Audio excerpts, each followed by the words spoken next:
حضرت آدم علیہ السلام سب سے پہلے انسان ہیں جن کو اللہ نے دنیا میں بھیجا، اور سب سے پہلے نبی آپ ہی ہیں۔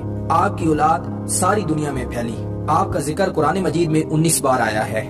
جب اللہ تعالیٰ نے اس دنیا کو آباد کرنے کا ارادہ کیا تو فرشتوں سے کہا کہ میں دنیا میں اپنا ایک نائب خلیفہ بنانا چاہتا ہوں۔ فرشتوں نے کہا، اے اللہ، تو دنیا میں ایسے شخص کو نائب بنانا چاہتا ہے جو خرابیاں پیدا کرے اور خون کرتا پھرے؟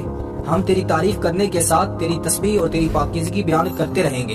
اللہ تعالیٰ نے کہا، فرشتوں، میں وہ جانتا ہوں جو تم نہیں جانتے۔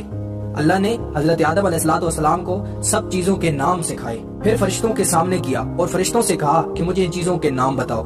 انہوں نے کہا، تو پاک ہے، جتنا علم تو نے ہم کو بخشا ہے اس کے سوا ہم کچھ نہیں جانتے۔ پھر اللہ تعالیٰ نے حضرت آدم علیہ السلام کو حکم دیا تو حضرت آدم علیہ السلام نے سب چیزوں کے نام بتائے۔ اللہ تعالیٰ نے فرشتوں کو حکم دیا کہ تم سارے آدم علیہ السلام کو سجدہ کرو، تو سب نے سجدہ کیا۔ سارے فرشتے اللہ کے حکم سے سجدہ کرنے لگے، مگر ابلیس نے نہیں کیا، ابلیس نے انکار کر دیا۔ مختصر یہ کہ اللہ تعالیٰ نے حضرت آدم اور ان کی بیوی، جن کا نام ہوا بتایا جاتا ہے، کو حکم دیا کہ تم جنت میں رہو اور یہاں سے جو چاہو کھاؤ پیو، مگر ایک درخت کے پاس اللہ نے جانے سے منع کیا تھا۔ جب آدم اور ان کی بیوی جنت میں گئے تو شیطان نے وسوسے ڈالنا شروع کر دیے تھے۔ شیطان جو پہلے ہی حضرت آدم علیہ السلام سے ناراض تھا اور انہی کی وجہ سے اللہ تعالیٰ کے دربار سے نکلا اور اللہ تعالیٰ کی طرف سے اس پر لعنت ہوئی۔ جب اللہ تعالیٰ نے اس پر لعنت کی تو شیطان نے قسم کھائی تھی کہ میں قیامت کی صبح تک تیرے بندوں کو گمراہ کرتا رہوں گا، ان کو بہکاتا رہوں گا۔ حضرت آدم اور ان کی بیوی کو شیطان نے کہا کہ اگر تم اس درخت کا پھل کھاؤ گے تو تم لوگ فرشتہ بن جاؤ گے۔ انہوں نے اس پھل کو کھا لیا۔ جیسے ہی وہ پھل کھاتے گئے جنت کا لباس غائب ہو گیا اور وہ جنت کے پتوں سے اپنے آپ کو چھپانے لگے۔ حضرت آدم علیہ السلام جنت سے نکلے اور دنیا میں آ گئے اور اللہ تعالیٰ سے رو رو کر معافی مانگنے لگے۔ اللہ تعالیٰ نے حضرت آدم علیہ السلام کو دعا سکھائی اور پھر اللہ تعالیٰ نے ان کو معاف کر دیا۔ حابیل اور قابیل۔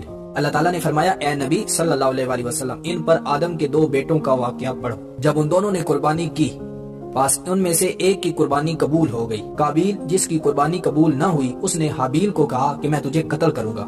تو حابیل نے آگے سے کہا، اللہ صرف پرہیزگاروں کی قربانی قبول کرتا ہے، اگر تو مجھے قتل کرنے کے لیے میری طرف ہاتھ پھیلائے گا تو میں ایسا نہیں کروں گا۔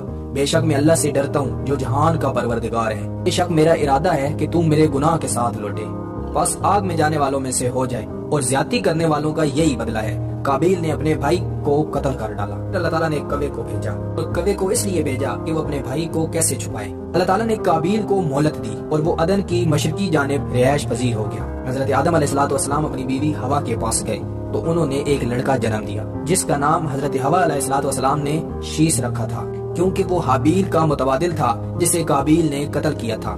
ہسٹری ہمیں یہ بھی بتاتی ہے کہ جب آدم علیہ السلام کے بیٹے شیش پیدا ہوئے تو اس وقت آدم علیہ السلام کی عمر 130 سال تھی اور اس کے بعد وہ 800 سال تک زندہ رہے۔ محمد بن اسحاق رحمۃ اللہ علیہ نے کہا کہ جب آدم علیہ السلام کی موت کا وقت آیا تو انہوں نے اپنے بیٹے شیش کو وصیت کی اور اس کو دن اور رات کے اوقات تعلیم دی، ان اوقات کی عبادتیں سکھائی اور ایک بڑے طوفان آنے کی پیشگوئی بھی کی۔ جس دن آدم علیہ السلام فوت ہوئے وہ جمعے کا دن تھا۔ فرشتے ان کے پاس گئے، انہیں خوشبو لگا اور ان کے لیے جنت سے کفن مہیا کیا گیا۔ فرشتے جب آئے تو ان کی بیوی ہوا ان کو پہچان گئی۔ حضرت آدم علیہ السلام نے حضرت ہوا کو فرمایا تھا کہ میرے اور فرشتوں کے درمیان حائل مت ہو۔ فرشتوں نے ان کی روح قبض کی، ان کو کفن پہنایا، خوشبو لگائی، ان کے لیے گڑھا کھودا، ان کی قبر بنائی، ان کی نماز جنازہ پڑھائی، پھر ان کو قبر میں اتارا گیا، قبر میں رکھ کر اوپر سے مٹی ڈالی گئی اور کہا